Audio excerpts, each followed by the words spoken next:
नमस्कार सभी हमारे चैनल के दर्शकों को और महामृत्युंजय के साधकों को। साथियों, आज से पितृपक्ष का प्रारंभ हुआ है। हमारा जो चैनल है मृत्युंजय टीचिंग अर्थात मृत्युंजय पाठशाला, हम कुछ अन्य व्यस्तताओं के चलते कार्य नहीं कर पा रहे थे। आज से मैंने इसे एक नए कलेवर में प्रारंभ करने का प्रयास किया है और इसको मृत्युंजय टीचिंग या मृत्युंजय पाठशाला के तौर पे आप सबके सामने प्रस्तुत कर रहा हूँ।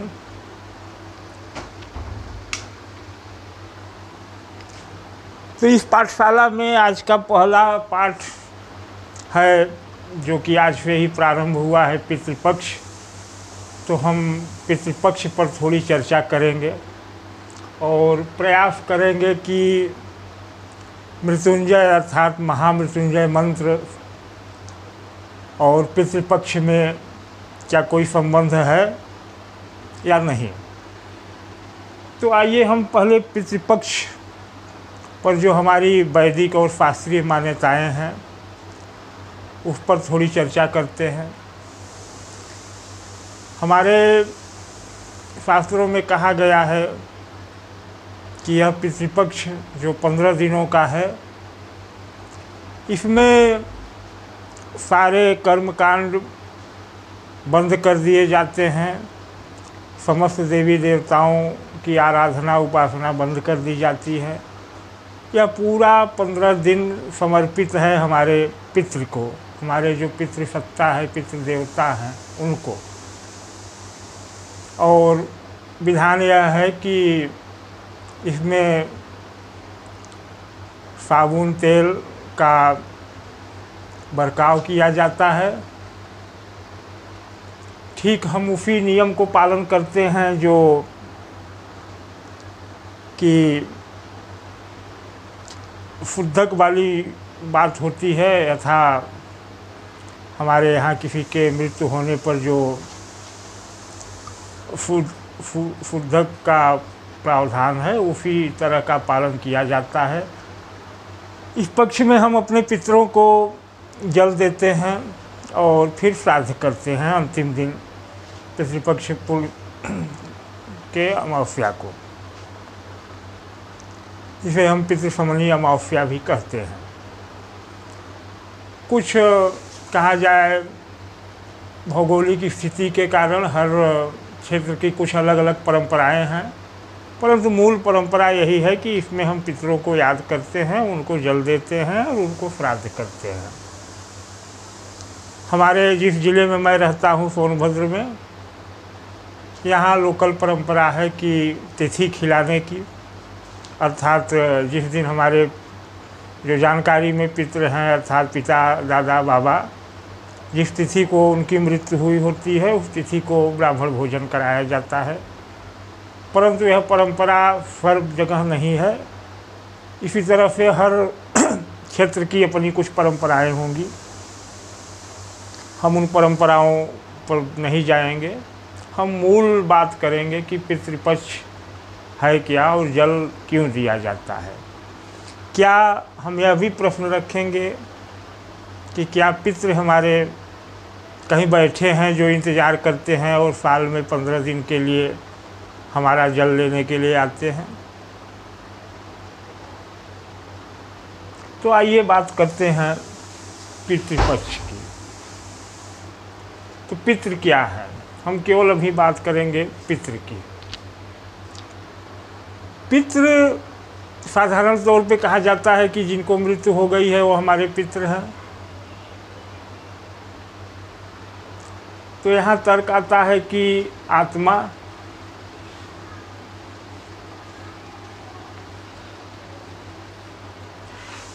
जो अजर अमर है और पुनर्जन्म होता है। पुनर्जन्म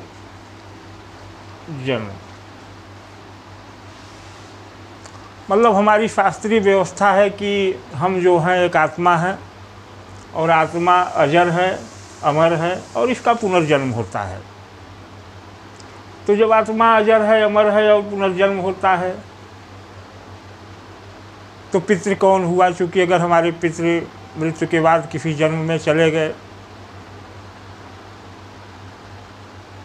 तो क्या वो जल हमारा जो हम करते हैं श्राद्ध वो उन तक पहुंचता है, नहीं पहुंचता है?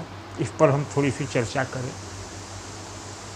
और जब हम इस पर चर्चा करेंगे तो ये मृत्युंजय का भाव आ जाएगा।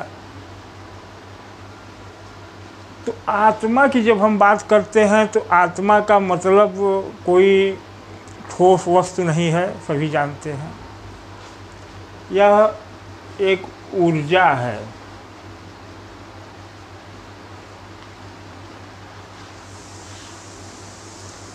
जिसे हम प्राण भी कह लेते हैं।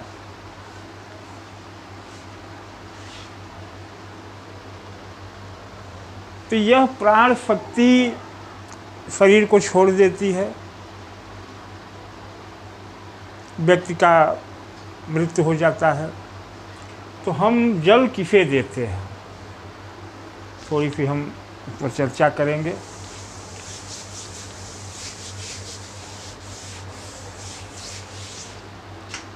तो जब हम जल देते हैं तो जो आत्मा, जो प्राण शक्ति चली गई है, कहीं भी पुनर्जन्म हुआ हो न हुआ हो, हम जल के माध्यम से उस शक्ति को जागृत करते हैं। उस ऊर्जा को, जल जो है उस ऊर्जा को जागृत करता है। और यह लगातार 14 दिन तक होता है।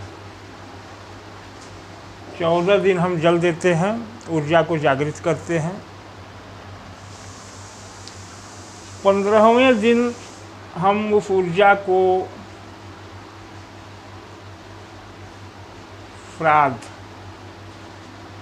श्राद्ध का अर्थ है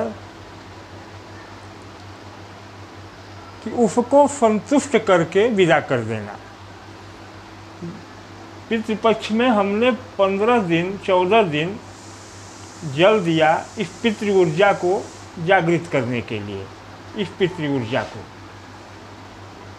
चूँकि जल देने से ऊर्जा जागृत होती है, कहीं भी आप अगर जल गिराते हैं तो एक ऊर्जा जागृत होती है। तो हमने जब पितृभाव से जल गिराया तो पितृ ऊर्जा जागृत हुई, अर्थात वह सत्ता जागृत हुई जो जीवन को उत्पन्न करती है। यहाँ पितृ का मतलब हमारे पिता नहीं, ध्यान दीजिए, पितृ का मतलब पिता नहीं, पिता भाव है। पिता का मतलब क्या होता है? पिता का मतलब होता है उत्पन्न करने वाला, उत्पन्न और पालन करने वाला, पालन करने वाला। तो हम जल दे करके, पितृपक्ष में हम जल दे करके पिता यानी पितृ ऊर्जा को जागृत करते हैं। और पितृ ऊर्जा क्या है? जो उत्पादन करती है और जो पालन करती है, अर्थात सृष्टि की उस शक्ति को जो उत्पादन करती है और पालन करती है, उसको हम जागृत करते हैं 14 दिनों तक जल दे करके। और 15वें दिन उस ऊर्जा को हम श्राद्ध के माध्यम से उसको संतुष्ट करते हैं और फिर उसको विदा कर देते हैं। यही हमारा पितृपक्ष का मूल सिद्धांत है। अब इस सिद्धांत से हम बात करें मृत्युंजय की, तो मृत्युंजय का अर्थ क्या होता है? मृत्यु पर विजय। तो ये सिस्टम ही तो मृत्यु पर विजय है, अर्थात उत्पादन का लगातार होते रहना, सृष्टि का उत्पन्न होते रहना ही तो मृत्युंजय है।